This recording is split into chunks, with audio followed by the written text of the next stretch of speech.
Bonjour et bienvenue dans une nouvelle vidéo technique Zenica.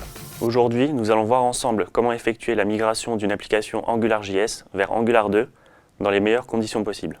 L'annonce du nouveau framework de Google en septembre 2014 lors de la conférence NG Europe a eu l'effet d'une bombe auprès de la communauté AngularJS. Il faut dire qu'Angular 2 n'est pas une simple mise à jour, mais une réécriture totale. Nos applications AngularJS ne sont donc pas compatibles avec Angular 2. Il existe cependant un ensemble de bonnes pratiques et des outils permettant d'aborder la migration sereinement. La première étape dans une base de code existante importante est la préparation de son application.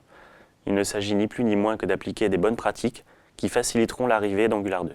Beaucoup de ces pratiques sont répertoriées dans des style guides AngularJS. Par exemple, la syntaxe controller as disponible depuis la version 1.2 nous permet d'éviter une utilisation intensive de l'objet scope inexistant avec Angular 2. Bannir ngController est indispensable. Fini le model view whatever. Il s'agit de développer un ensemble de composants qui interagissent entre eux avec des directives essentiellement. Ces derniers représentent l'architecture de base d'une application Angular 2. En ce qui concerne les services, Angular 2 utilise simplement des classes TypeScript ou ES 2015. Oublions donc Factory et Provider pour ne garder que la méthode service où le deuxième paramètre peut être une classe également. Enfin, il est recommandé d'organiser son application en différents modules, chaque module ayant une seule et unique responsabilité. La conversion pourra se faire alors de façon progressive, un module après l'autre.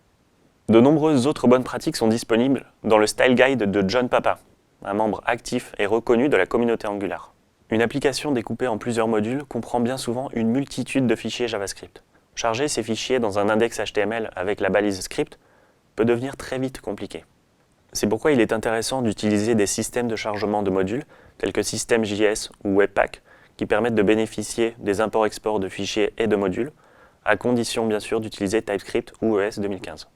D'ailleurs, Angular 2 préconise l'usage de System.js. Google a fait le choix d'utiliser TypeScript pour le développement de son nouveau framework. Cette surcouche à ES 2015 nous apporte le typage fort et la compilation statique, qui n'est ni plus ni moins que la transpilation de notre code TypeScript en JavaScript. Cette phase nous permet de remonter à la surface des problèmes potentiels dans notre code avant l'exécution dans le navigateur. L'intégrer dans une application AngularJS a du sens et permet d'appréhender l'écosystème Angular 2 progressivement. L'équipe de développement AngularJS nous fournit des outils permettant de se rapprocher d'Angular 2 au fur et à mesure des évolutions du framework. Pour nous familiariser encore un peu plus avec l'architecture orientée composant d'Angular 2, la version 1.5 nous apporte la méthode component qui n'est autre qu'un wrapper de directives. La plupart de nos applications AngularJS représentent bien plus qu'une dizaine de fichiers JavaScript que l'on pourrait faire évoluer d'une traite. La cohabitation AngularJS-Angular 2 est alors un passage difficile à éviter. Heureusement pour nous, Angular 2 nous fournit pour cela un module appelé UpgradeAdapter.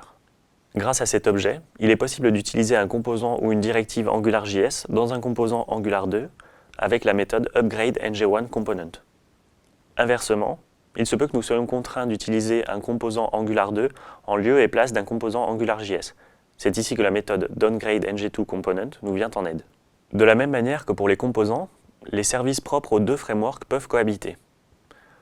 Mettons que nous ayons besoin d'injecter un service AngularJS dans le constructeur d'une classe Angular 2.